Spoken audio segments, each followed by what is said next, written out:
quiero extender un fraternal saludo, un saludo de hermandad de la de Dúa, desde la región Caribe, a mis hermanas, grandes lideresas de la región de Telembí, en el departamento de Nariño, mujeres y jóvenes que están en el marco de esta gran escuela étnica itinerante para la participación y la incidencia. Agradecer a CODES por la invitación y también al resto de organismos ONU Mujeres que ha permitido hacer estos espacios de encuentro y transmisión y compartir de la palabra, compartir del conocimiento, especialmente porque son las formas en cómo las mujeres también seguimos potencializando esas capacidades innatas que tenemos y cómo todo ello conlleva a esa gran defensa de esos derechos étnico-territoriales que muchas veces los defendemos y es necesario, por supuesto, dar a conocer cuáles son y de qué forma también se mira desde los diferentes escenarios en los cuales nos encontramos. Mi nombre es Omaira Marcela Cárdenas Mendoza, yo soy una mujer indígena del pueblo Cancuamo, de la Sierra Nevada de Gonavindúa. De profesión soy abogada, abogada desde el derecho propio, del derecho mayor de mi pueblo y desde el derecho ordinario. Soy especialista en derechos humanos, experta en derechos étnicos, si así se quisiera decir, que hace parte de esa riqueza y de compartir con mayores y mayoras que han sido esa gran universidad, ¿no? Esa gran maloca en donde se comparten y se adquieren esos saberes. Esta presentación o este primer momento de esta escuela étnica itinerante corresponde a desarrollar el tema que se ha denominado Derechos de los Pueblos Étnicos. Y este tema, en la segunda diapositiva, vamos a encontrar la presentación o la estructura de cómo vamos a desarrollar el tema. Y la estructura del temario parte por tres, he querido que sean tres momentos en donde se notó ese contexto histórico de los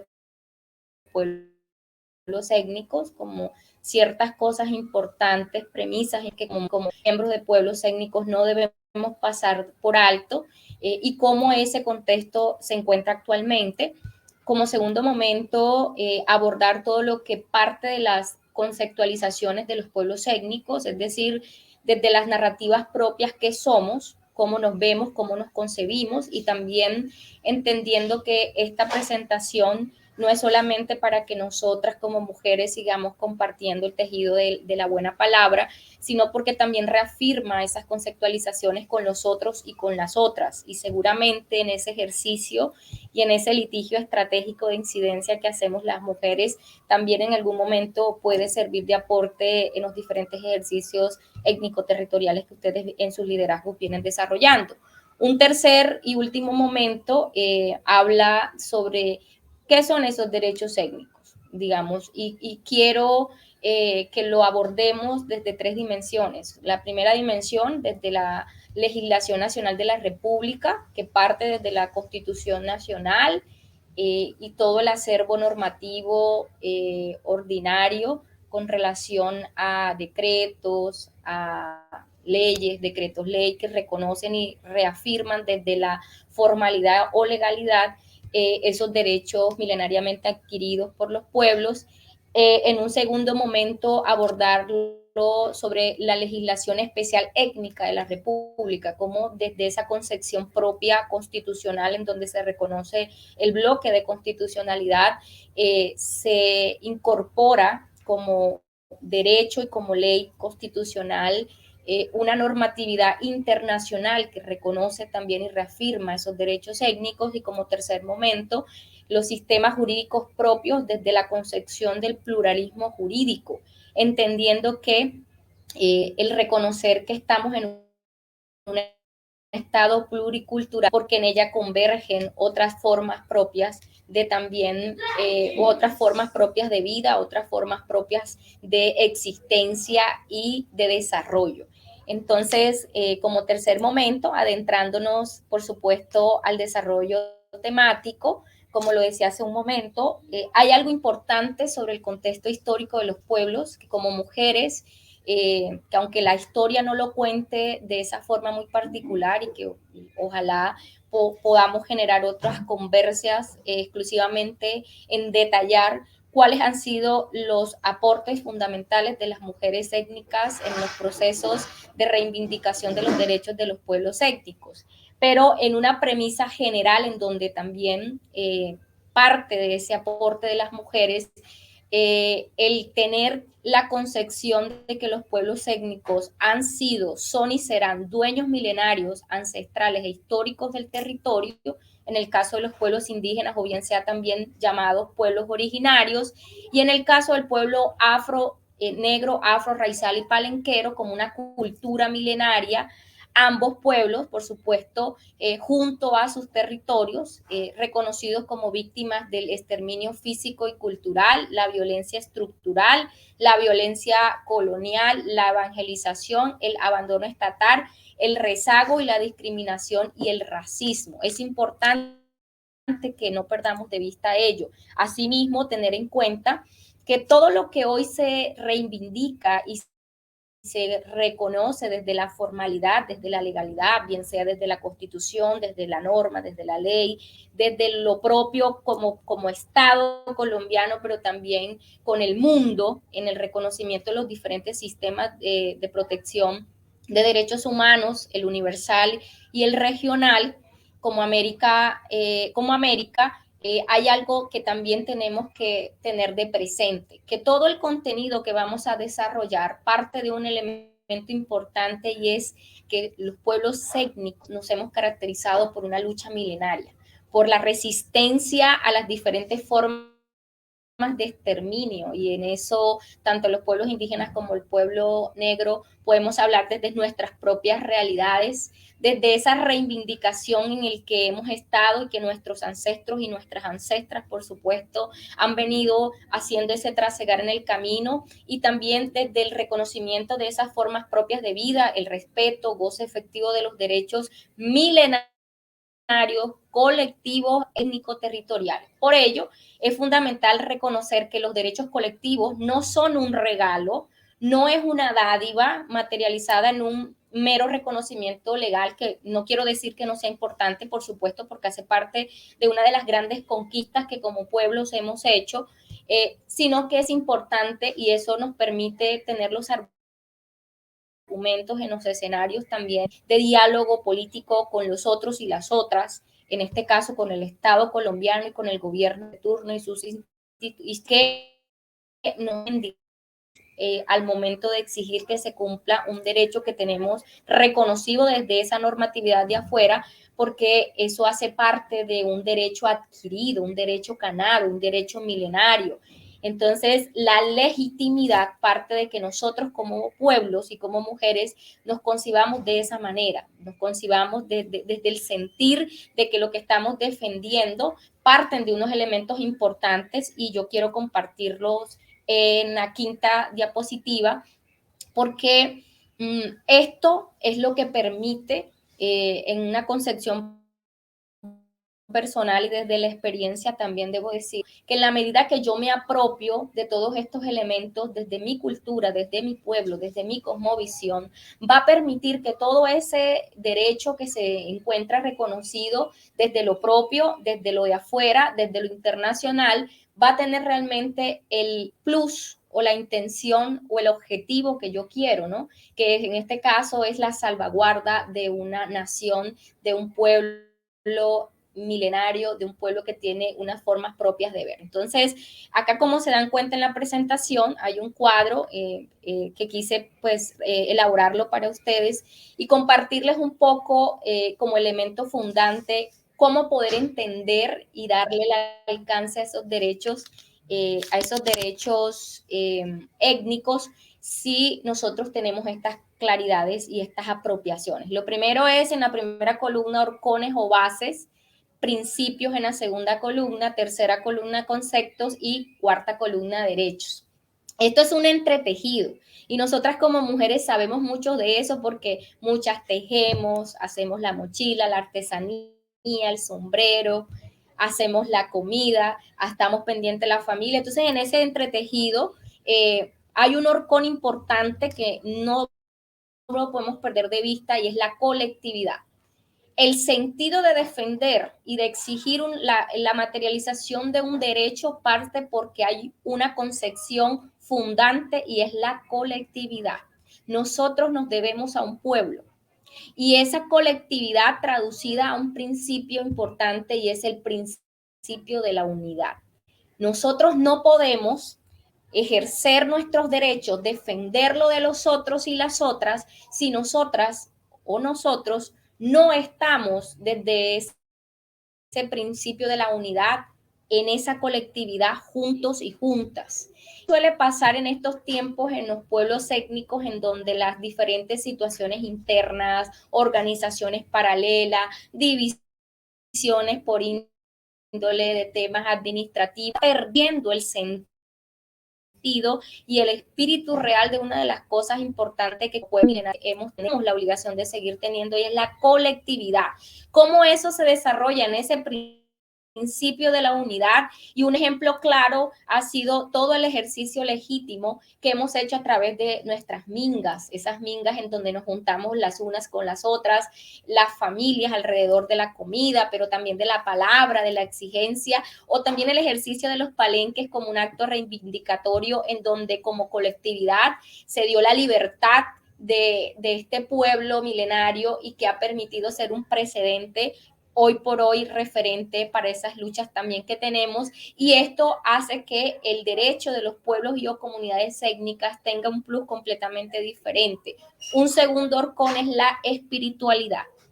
Nosotros como colectivo, como sujetos colectivos, nos diferencia de otros sujetos colectivos, de otras culturas, el hecho de tener una connotación propia y es la espiritualidad, la ancestralidad. Y esa espiritualidad que es diferente en esa diversidad étnica que nos corresponde incluso de los mismos pueblos y la misma población negra, afro, raizal y palenquera, y es que eso está tejido con el principio de la identidad cultural. ¿Qué nos hace diferente a los otros y las otras? ¿Y por qué en este ejercicio del reconocimiento de los derechos étnicos hay un principio y un derecho que es la identidad cultural? Y eso tiene unos alcances completamente diferentes de acuerdo al pueblo en donde nos encontremos. Y unos conceptos importantes que habla de ello es la ley de origen. Por ejemplo, en los pueblos de la sierra hablamos de la ley de origen como nuestra constitución mayor, pero también hay unos desarrollos de ancestralidad que parte de reconocer esos orígenes y cuál de esos orígenes nos demarca ese ordenamiento espiritual, y eso como derecho se refleja en la identidad cultural. Tenemos un tercer horcón que es la territorialidad, y teniendo en cuenta que para nosotros y nosotras, particularmente nosotras como mujeres, somos el territorio. Las mujeres étnicas somos dadoras de vida, somos las cuidadoras de la buena semilla, somos las que salvaguardamos y transmitimos el conocimiento y los saberes, y así como a la madre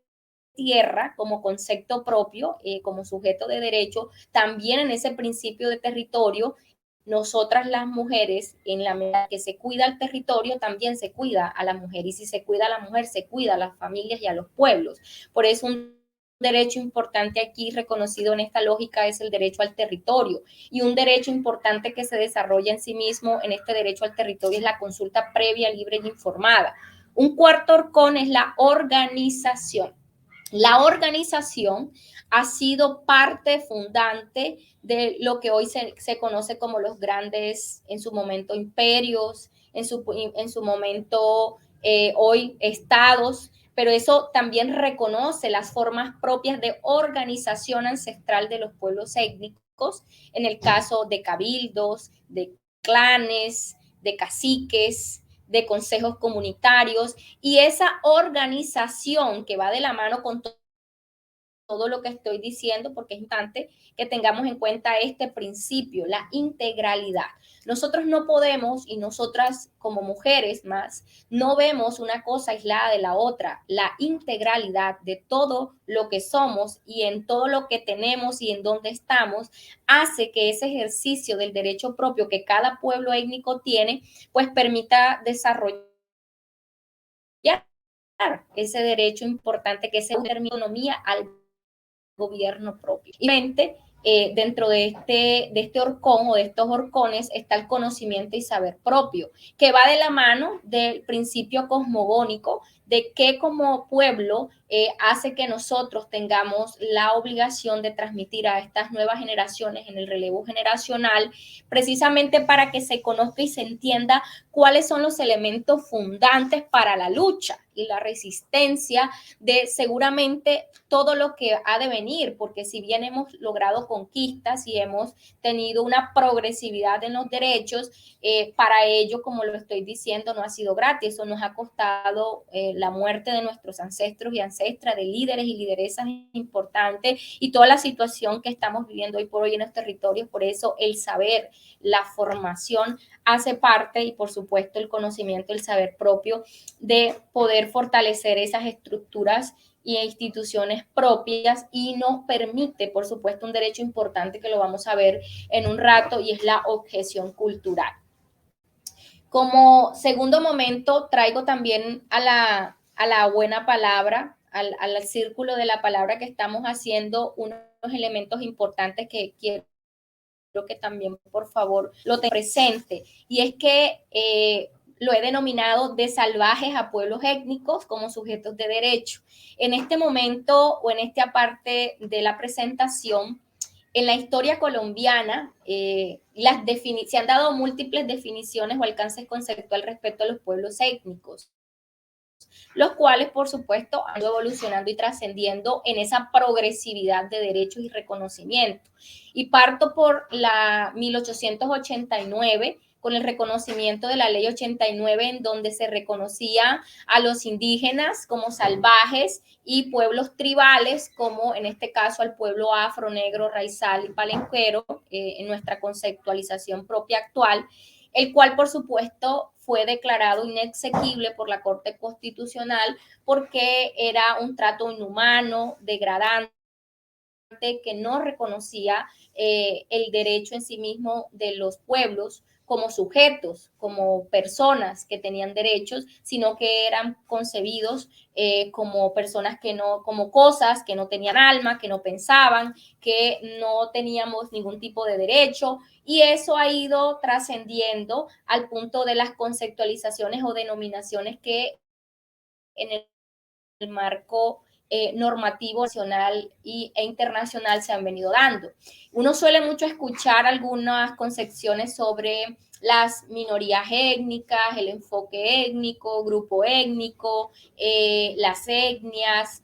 comunidades étnicas, naciones originarias, negros o indios como concepto despectivo, racista, discriminatorio y violento. Y lo cierto es, en esta siguiente presentación, es que hablar de pueblos étnicos es reconocer su estatus como sujeto político, como sujeto colectivo de protección especial, soberano y diverso, con instituciones y sistemas jurídicos propios, con formas de vida, cultura, cosmogonía ancestral que existía en el caso de los pueblos indígenas antes de cualquier reconocimiento de la estructura orgánica de las formas de Estado en Colombia, que ha pervivido desde su ejercicio legítimo de Estado plural y que debe coexistir un relacionamiento, articulación y coordinación con el otro, no étnico, de gobierno a gobierno. Estos elementos estructurales y fundantes son los que se genera o lo que permite de alguna forma que el desarrollo de esos derechos étnicos tengan el alcance que nosotras mismas y nosotros podamos darle desde el sentir de qué es lo que somos. Y por ello, dentro de los instrumentos jurídicos internacionales, se reconoce el concepto de pueblos étnicos, entendiendo ese estatus de sujeto político que ha sido transitado y que ha sido progresivo y obviamente como sujeto político nos pone en una situación diferente de igual a igual, si se quisiera decir, con el gobierno mal llamado mayoritario, del cual también pertenecemos, por supuesto, y que en algún momento Colombia y dentro de esa lucha y resistencia que como pueblos étnicos hemos venido haciendo, es llegar a ser parte de esos estados plurinacionales como el Estado plurinacional de Bolivia y bueno, con todo lo que lamentablemente está pasando con nuestros hermanos y hermanas en Perú. Sin embargo, es importante decir, por supuesto, que cada pueblo étnico, desde su autodeterminación, tiene la completa libertad de conocerse como lo considere desde su derecho propio. La Corte Constitucional siempre habla de comunidades indígenas, pero en comunidad en clave de reconocerlo como sujetos de derecho, pero desde las conceptualizaciones normativas internacional hablamos de pueblo. Otro elemento, entonces, importante de este primer momento ya es reconocer en qué situación actualmente hoy están los pueblos étnicos. Y eso parte por hablar o reconocer que Colombia es un país pluriétnico y multicultural, que reconoce la diversidad étnica y cultural en su artículo 7 de la Constitución Política de 1991, y eso implica el reconocer que no somos homogéneos, que no existe una sola cultura en este país, en este estado, que existen otros y otras con otras formas de ver la vida, de desarrollarse, de reglamentarse, de instituirse, y por ello reconoce tres grandes grupos poblacionales, pueblos étnicos. Encontramos la población indígena, la población negra, la población afrocolombiana, raizal palenquera y la población ron o gitana. Como segundo ya momento, de los tres momentos que vamos a desarrollar en esta presentación, vamos entonces ya con esto visto a adentrarnos a revisar cómo los otros y las otras y nosotros también construimos unas narrativas desde nuestras formas propias de qué somos. Entonces, como primer momento, la pregunta es, ¿qué se entiende por pueblo indígena? Y como pueblo indígena entendemos esos sujetos políticos y de derecho cuya existencia es anterior a la conformación del Estado Nacional y cuyas fuentes de regulación interna se fundamentan en la ley de origen, el derecho mayor,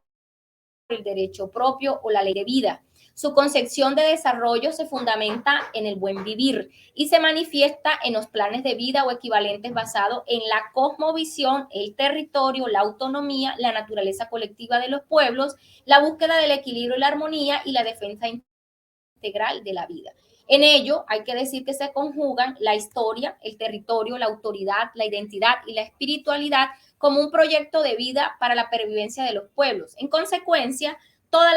las acciones que se hagan desde los pueblos están orientadas a un beneficio colectivo dentro de una relación armónica con la naturaleza o como se conoce la biogobernanza, construida cuidadosamente desde la práctica cotidiana y a la vez comunitaria. Es decir, los pueblos indígenas no nos concebimos solo los sujetos, las personas, sino que reconocemos dentro de esa integralidad y esa colectividad ese relacionamiento que tenemos con la madre tierra o el... Importante decir entonces que hoy por hoy existen 115 pueblos indígenas en Colombia y que pasada el censo de estadística del DANE puede establecerse una gran diferencia poblacional entre el que se hizo en el censo del 2005 y el censo del 2018, denotando un aumento de crecimiento considerable del 36.8%, lo cual implica la creación o reconocimiento de otros pueblos. Hay que hablar, por ejemplo, de los pueblos fronterizos, los pueblos en aislamiento, que si bien en su momento no fueron identificados con todos estos nuevos contextos, por supuesto, hacen parte de esa identificación instrumento de planeación nacional. Importante también decir que hay un elemento que es fundante para saber quién es o no indígena, quién es o no de un pueblo étnico, y es el autorreconocimiento. El autorreconocimiento o la autoidentificación como principio rector del reconocimiento étnico. Es decir, más allá de las instituciones que se reconozcan, Ministerio del Interior con sus dos direcciones, las diferentes alcaldías, que la ley 89 establece ese procedimiento en el caso de los pueblos indígenas, es que quien reconoce o no, quien hace parte de su colectivo mismo, que se reivindica y se reconoce, por supuesto, con la coherencia de ser parte de un territorio, de reconocer unas estructuras propias y también de no solamente hablar de los derechos, sino de los deberes que como pueblos tenemos, por supuesto que sí. Ahora bien, hay unos conceptos importantes que han venido teniendo un desarrollo progresivo y que pone en diálogo los diferentes instrumentos normativos que reconocen derechos de los pueblos étnicos. Y una de ellas es hablar de comunidad o parcialidad indígena. La ley 89 de 1890, mal llamada en ese momento y que la Corte estableció inexequible, que es traer a la vida, traer a los salvajes,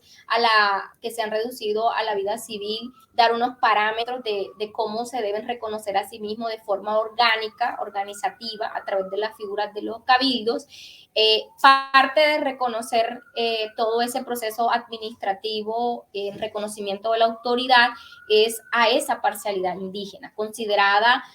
como ese grupo de familias que de ascendencia amerindia, que tiene una coincidencia de identidad y comparte unos valores, rasgos, usos, costumbres, formas de gobierno, control social, sistemas normativos que la distinguen de otras comunidades, tenga o no título de propiedad, que eso es importante, ¿no? Porque se cree que la forma de medir si existen o no unos pueblos étnicos es que confluyan varios factores que por supuesto sería el ideal, pero no puede reducirse el reconocimiento de un pueblo étnico solo porque no tenga una titulación colectiva hacia allá, tiene que llegar además porque es un derecho, pero no es un tema exclusivo. Estos conceptos que estoy compartiendo, hay parte de la ley 89 de 1890 y del decreto 2164 del 1995, que viene siendo la que reglamenta un capítulo especial de la ley 160 con relación a todo el tema de la constitución, adjudicación, formalización de la propiedad colectiva de los pueblos indígenas, en donde reconoce una serie de conceptos o instituciones de los pueblos indígenas. Otras formas propias de los pueblos indígenas, desde sus estructuras de institución propia, están las organizaciones. Las organizaciones indígenas son figuras de representación jurídica particular y de interlocución política, tanto de orden nacional, en el caso hoy las organizaciones nacionales, son 7 organizaciones nacionales que hay, y una de las cuales, en el caso yo pongo de ejemplo la UNIT, la Organización Nacional Indígena de Colombia, porque es nuestra organización madre, la organización que nos representa a nivel nacional. Hay unas organizaciones locales, por ejemplo, en mi caso, la OICA, que es la Organización Indígena Cancuama. Ustedes pueden entonces hacer el ejercicio de identificar cuál es su organización nacional, pero también cuál es esa organización territorial a la cual ustedes pertenecen. Otra figura importante es la de cabildos indígenas. Esta figura de cabildos indígenas, poco a poco, si bien se reconoció las formas en cómo los pueblos debían de organizarse en la ley 89, no fue suficiente porque como también los contextos han ido variando, es necesario o fue necesario entonces desarrollar en ese decreto que les mencioné hace un rato, el 2164, qué son esos de cabildos indígenas y se concibe como una entidad pública especial cuyos integrantes son miembros de una misma comunidad o parcialidad indígena que son elegidos y reconocidos por esta con una organización sociopolítica tradicional cuya función es representar legalmente a la comunidad, ejercer la autoridad y realizar las actividades que le atribuyen las leyes, usos, costumbres y reglamento interno de cada comunidad. Un tercer elemento o estamento que encontramos en los pueblos indígenas son las asociaciones de cabildos y o autoridades tradicionales. Ella está regulada por el decreto 1088 precisamente porque apertura o posibilita que varias figuras de cabildos indígenas, la figura jurídica, puedan asociarse con la finalidad de constituirse en unas entidades de derecho público de carácter especial con personería jurídica, patrimonio propio, autonomía administrativa y entre otras tiene unas funciones, por ejemplo, adelantar actividades de carácter industrial y comercial, bien sea de forma directa o mediante convenios celebrados con personas naturales o jurídicas, fomentar en sus comunidades proyectos de salud, educación, vivienda en coordinación con las respectivas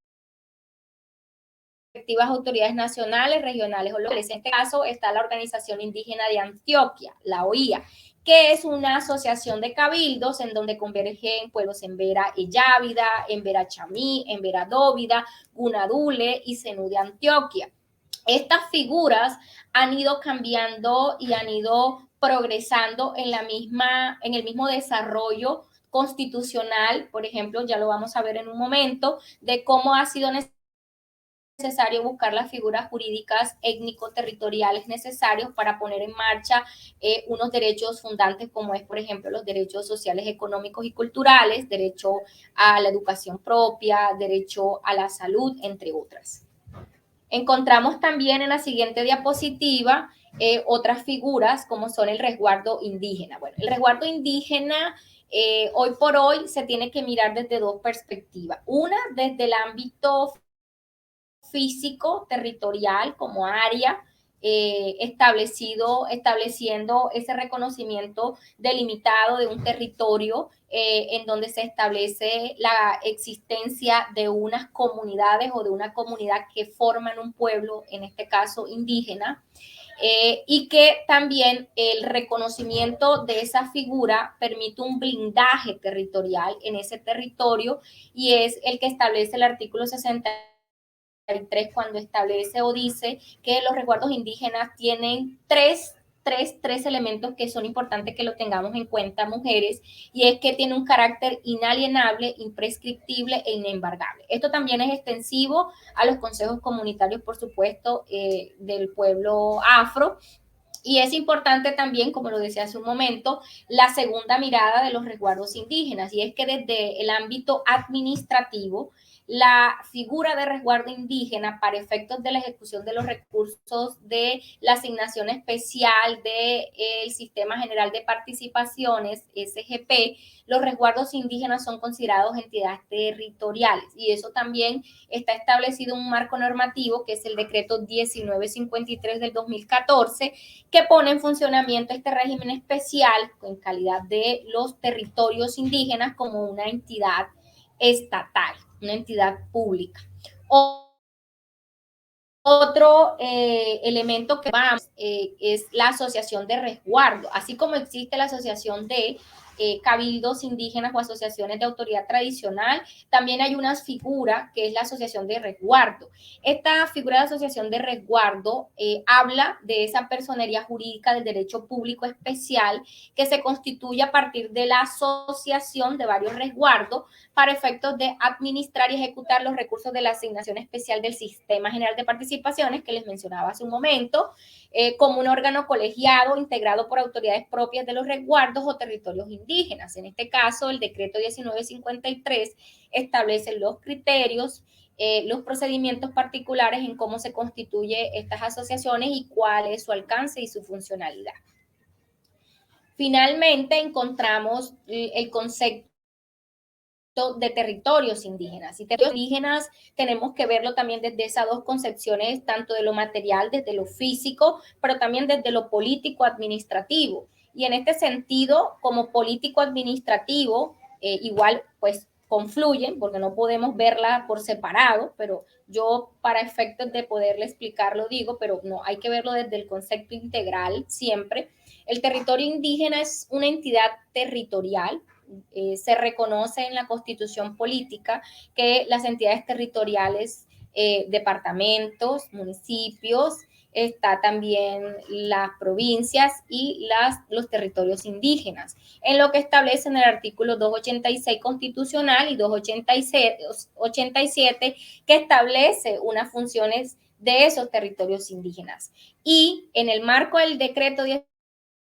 1953, el concepto de territorio indígena se concibe como una organización político-administrativa de carácter especial que le permite el ejercicio de competencias y funciones públicas establecidas en el decreto, y era un poco lo que les contaba hace un momento, la puesta en marcha de los sistemas, el sistema educativo propio CEID, el sistema de salud indígena intercultural SISPI, todo lo relacionado a el saneamiento básico y el agua potable, lo relacionado al sistema general de participaciones y lo relacionado a la jurisdicción especial indígena. Ese decreto establece la puesta en marcha de esos territorios. Por supuesto, hay que cumplir con una serie de procedimientos. Hoy por hoy puede decirse que hay aproximadamente como 15 resguardos que bajo esa figura de territorios indígenas como entidad pública de carácter especial en el marco del 1953 están administrando parte de sistemas. Y también hay una concepción del territorio indígena desde el decreto 2164 del 2005, en donde establece que los territorios indígenas son las áreas poseídas en forma regular y permanente por una comunidad, parcialidad o grupo indígena, y aquella que, aunque no se encuentre poseídas en esas formas, constituye el ámbito tradicional de sus actividades sociales, económicas y culturales. Ya pasando entonces a desarrollar las concepciones o conceptualizaciones propias, vamos a hablar desde las concepciones propias del pueblo negro, afrocolombiano, raizal y palenquero. Según el censo, aquí hay que contar elementos importantes porque no ha sido fácil el reconocimiento de los derechos de la población del pueblo afro, raizal y palenquero, y ha sido parte de la misma lucha que reivindicativa desde los diferentes movimientos nacionales, regionales e internacionales al respecto, y particularmente se suscribe un hecho relevante, y es con relación al censo poblacional, porque en el censo del 2018 para los pueblos y las organizaciones negras, afrocolombianas, raizal y palenquera concibieron que hubo un subregistro que responde a todo este tema del racismo estructural, exclusión histórica que han sufrido, y el hecho previsto es que no hubo un proceso en este censo del 2018 de proceso participativo y consulta previa que incluyera unas categorías étnico-raciales que permitiera, por supuesto, al autor el reconocimiento de dicha población. Es decir, el no tener unas variables que reconocieran las formas propias del pueblo negro, afrocolombiano, raizal y palenquero impide sustancialmente que se reconozca dentro de este documento importante de planeación del Estado colombiano, y esto a su vez se traduce en la imposibilidad de poder acceder a derechos. Entonces, una cosa como esa, cómo confluye en el resto de las situaciones desde esa visión integral. Hay que decir también que desde esos ejercicios de defensa legítima de las diferentes organizaciones étnico-territoriales del pueblo negro, afro, raizal y palenquero, se estableció una acción de tutela que el año pasado la Corte Constitucional falló al respecto, en donde se reconoció las graves vulneraciones a los derechos fundamentales de la población afrodescendiente acaecidos por la invisibilización estadística del censo del 2018 del DANE. De acuerdo con la Sala Primera de Revisión, hubo una variedad de factores, incluyendo errores cometidos por el Departamento Nacional de Estadística, DANE, durante el proceso de ejecución del censo 2018. Dieron lugar, por supuesto, esto tuvo el error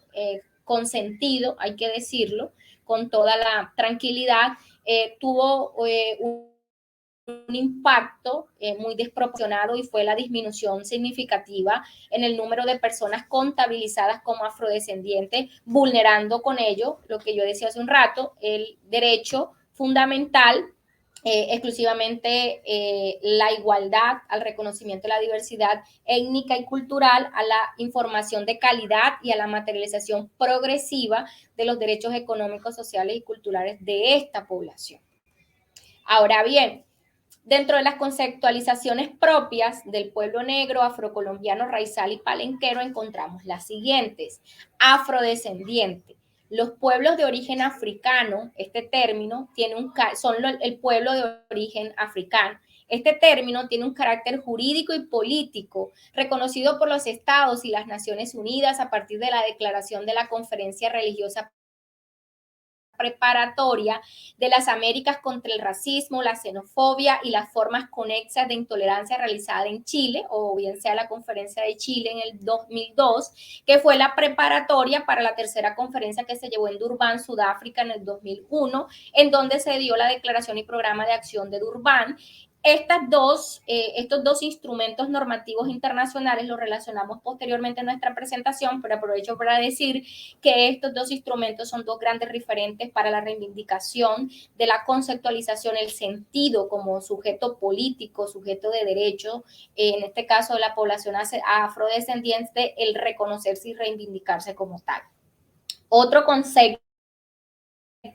que encontramos es la comunidad negra. Y la conceptualización que tenemos es un conjunto de familias de ascendencia afrocolombiana que posee una cultura propia, comparten una historia y tienen sus propias tradiciones y costumbres dentro de la relación de campo poblado que revelan y conservan conciencia de identidad y que las distingue de otros grupos étnicos, tal cual está transcrito de la Ley 70, que también es la norma de normas referente para el reconocimiento de los derechos étnicos de la población, en este caso negra, afro, raizal y palenquera.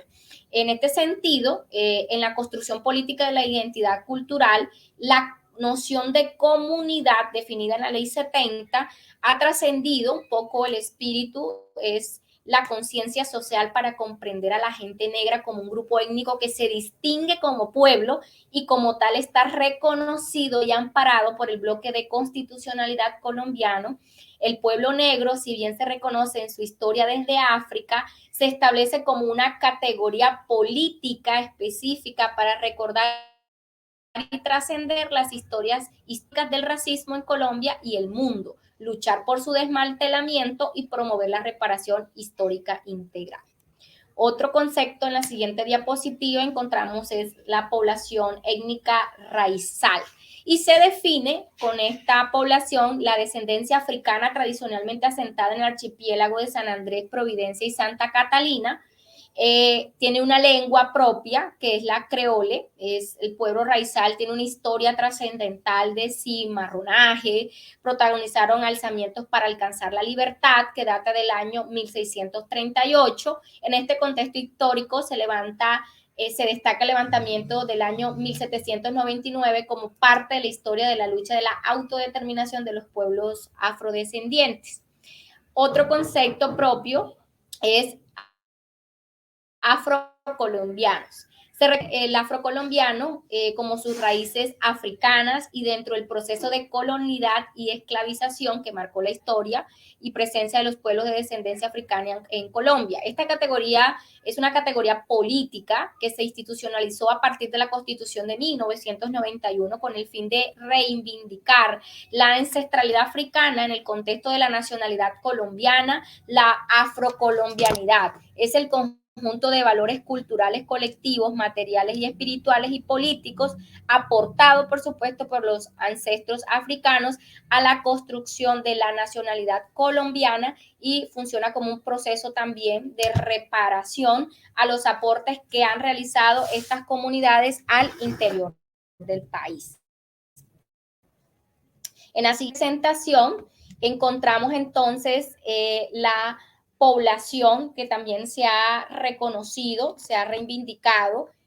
dentro de los derechos de la población negra, afrocolombiana, raizal y palenquera, y es la población palenquera. Palenquero entendido desde esa adscripción identitaria, también conocida como cimarrón, de los primeros asentamientos africanos, por supuesto, establecidos como parte del proyecto de liberación y autodeterminación frente a los procesos de violencia sistemática, esclavista y colonial. Los palenqueros tienen una historia dentro de todas particular que acentúa ese ejercicio legítimo de esa lucha en donde como precursores de la libertad, de oposición a ese sistema esclavista colonial, por supuesto, lograron verse en sus descendientes libertos libres, digamos que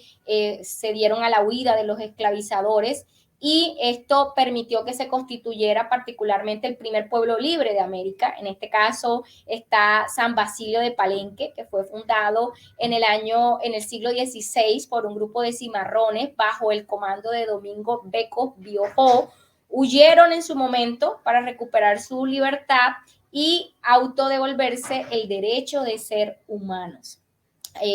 Culturalmente se reconoce al pueblo palenquero, específicamente de San Basilio de Palenque, fue declarado por la UNESCO en el 2018 como Patrimonio Inmaterial Cultural de la Humanidad, y el Ministerio de Cultura lo declaró en el año 2004 como bien de interés cultural de carácter nacional. Encontramos entonces unas estructuras étnico-territoriales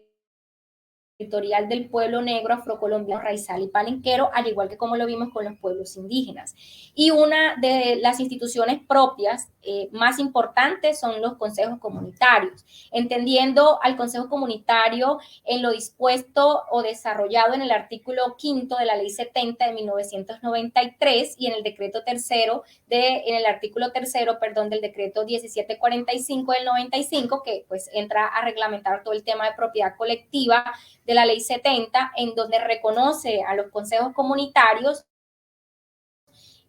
como una comunidad negra, afrocolombiana, raizal o palenquera, en el cual se podrá constituir un consejo comunitario como una persona jurídica que ejerce la máxima autoridad de administración interna de propiedad colectiva de las tierras de dicha comunidad, las cuales tienen un carácter, igual como lo decíamos hace un momento con los resguardos indígenas, de los tres caracteres importantes que no se nos puede olvidar, y es inalienable, imprescriptible e inembargable. Para poder recibir en propiedad las tierras adjudicables, cada comunidad pues tendrá que constituir un consejo comunitario, digamos como siendo la figura legítima, legal, administrativa interna, pues para poder acceder a ello. Encontramos también el concepto de territorios colectivos, y es en esa visión de que son territorios adjudicados en propiedad colectiva a todas las comunidades negras, afrocolombianas, raizales y palenqueras. Incluye aquellos territorios colectivos en trámite de titulación colectiva, por supuesto que es una realidad hoy por hoy de los pueblos étnicos, y aquellos en donde existe una ocupación ancestral o tradicional de estas comunidades. Hay algo importante que también lo vamos a desarrollar desde el pluralismo jurídico en el reconocimiento de los derechos de los pueblos étnicos, y es el derecho del territorio, el derecho entendiéndolo como el derecho al territorio, o el territorio reconociéndolo como un sujeto de derechos colectivos, entendiendo que la visión antropocéntrica que se tiene, si se quisiera decir, desde los pueblos, es una visión desde lo cultural, porque el miembro del pueblo indígena no se ve aparte del territorio, se ven en uno mismo, o son lo mismo, en la diferencia del cumplimiento de los roles, pero en esa reciprocidad. Pero también no se concibe ese territorio colectivo solo con un mero reconocimiento legal, sino que también se reconoce que donde haya población étnica que tenga una conexión directa con el territorio desde esa cosmogonía y esa ocupación ancestral, también se reconoce como parte de territorios colectivos. Todo esto, en este caso del pueblo negro, afrocolombiano, raizal y palenquero, se sustenta, en este caso, la titulación colectiva, que está reglamentada a partir del reconocimiento del artículo transitorio 55, que lo vamos a ver más adelante también, en donde se reconoce la propiedad colectiva para los pueblos étnicos, en este caso para el pueblo negro, afro, raizal y palenquero. Finalmente, unas últimas formas o estructuras étnico-territoriales del pueblo negro, afrocolombiano, raizal y palenquero. Por ejemplo, tenemos los territorios ancestrales de comunidades negras, que son los territorios rurales, ribadereños y costeros, que han sido ocupados de generación en generación y que comparten prácticas ancestrales de producción y que no han sido adjudicados como propiedad colectiva en ese procedimiento que también establece la Ley 70. Encontramos también los territorios ancestrales urbanos y asentamientos urbanos de comunidades negras, que son asentamientos históricos en espacios urbanos ocupados ancestralmente o poblados por población negra, afrocolombiana, raizal, palenquera, víctima desproporcional conflicto armado. Y en esto también hago un paréntesis porque en los pueblos indígenas también vemos esta figura de cabildos urbanos, es decir, hay un proceso de desarrollo normativo que se encuentra en diálogos en la mesa permanente de concertación para darle el alcance efectivo de esas figuras étnico-territoriales, en este caso los pueblos indígenas, de esa población víctima del conflicto armado que hoy por hoy subsiste y vive en las grandes urbes. Y en este caso, en los pueblos indígenas se le autodenominan cabildos urbanos, pero eso es un tema que es discrecional del pueblo y de las autoridades como quieran, por supuesto, concebirse. Hay una concepción de autoridad propia, en el caso del pueblo negro, afrocolombiano, raizal y palenquero, las autoridades propias son las juntas de gobierno de los consejos comunitarios y sus instancias organizativas y organizaciones étnico-territoriales. Encontramos también organizaciones étnicas urbanas que constituyen distintas formas autónomas de organizaciones barriales, comunales, sectoriales, de jóvenes, mujeres, estudiantes, población urbana, en torno a las cuales se articulan esfuerzos colectivos en función de la reivindicación, defensa, acceso y goce efectivo de los derechos étnicos, sociales, culturales, políticos, ambientales. Y finalmente, encontramos las organizaciones étnico-territoriales, que son las organizaciones de base de comunidades negras de segundo y tercer nivel que articulan varios consejos comunitarios y organizaciones comunitarias para la defensa colectiva de los derechos étnico-territoriales. Aquí también hay que mencionar que hay unas estructuras propias del pueblo negro, afrocolombiano, racial y palenquero que la misma Ley 70 estableció, que es la alta consultiva para el pueblo negro, afrocolombiano, racial y palenquero, que está en el marco del seguimiento de la implementación de esta ley, así como también está el espacio consultivo para efectos de los diferentes procesos de consulta previa. Ambos instrumentos también corresponden a esa ganancia del pueblo afro en razón a la ley 70. En ese sentido, queridas hermanas y compañeras, abordaríamos la parte final de este segundo momento con la siguiente reflexión. Los pueblos étnicos como sujetos de derecho. Se reconoce no solo los derechos fundamentales de los miembros individualmente hablando de cada uno de los pueblos étnicos, sino que se reconoce los derechos colectivos de las familias que la integran y sus territorios como derechos fundamentales, derechos de protección especial, constitucional e internacionalmente. Es decir, esa visión colectiva, comunitaria, integral que desarrollan los miembros de los pueblos étnicos no parte por diferenciar el sujeto, en este caso el individuo como quien el que se desarrolla su derecho, sino que se ve a sí mismo dentro de un colectivo, dentro de un territorio, dentro de sus elementos y junto, desde esa visión integral y colectiva, es lo que se reconoce como los sujetos de derechos como pueblos étnicos. En ese sentido, es importante entonces a este momento destacar algunas consideraciones importantes, como por ejemplo el reconocimiento de los derechos de los pueblos étnicos como una necesidad de mostrar la sistemática discriminación hacia estos pueblos en la historia de la humanidad. Los pueblos étnicos eran ignorados por las instituciones públicas y sus administraciones, además de ser considerados como individuos inferiores a personas étnicas. Todos los procesos de resistencia, de lucha, movilización, alianza promovida por los indígenas en defensa de los derechos. En la actualidad los pueblos étnicos son considerados, eso es importante, como actores principales y promotores de reformas estructurales en el sistema económico, social, político, territorial y ambiental del país. La comunidad indígena, en este caso, ha dejado de ser solamente, y lo ha determinado la Corte Constitucional, una realidad fáctica y legal para ser sujeto de derechos fundamentales, en este caso los intereses dignos de tutela constitucional y amparo, por supuesto, de esos derechos constitucionales. También, en consecuencia,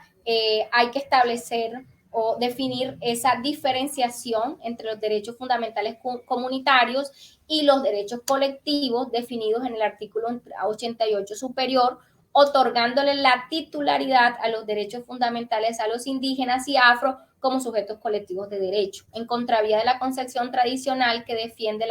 tal titularidad única y exclusivamente en cabeza de la persona individualmente considerada. Lo que yo decía hace un momento, nosotros, si bien somos sujetos políticos, étnicos de derecho en un Estado pluricultural, eso no nos dista de que también en cabeza nuestra tengamos el reconocimiento de otros derechos fundamentales que taxativamente los detalla la Constitución política, pero se suma a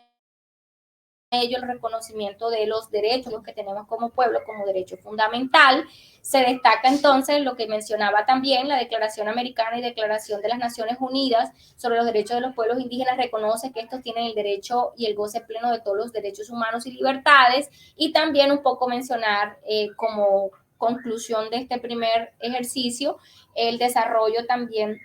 constitucional, en este caso encabeza la Corte, cuando se declara inexequible la expresión de salvaje, teniendo en cuenta que eso envuelve un trato inhumano, degradante en contra de los pueblos y comunidades, lesivo,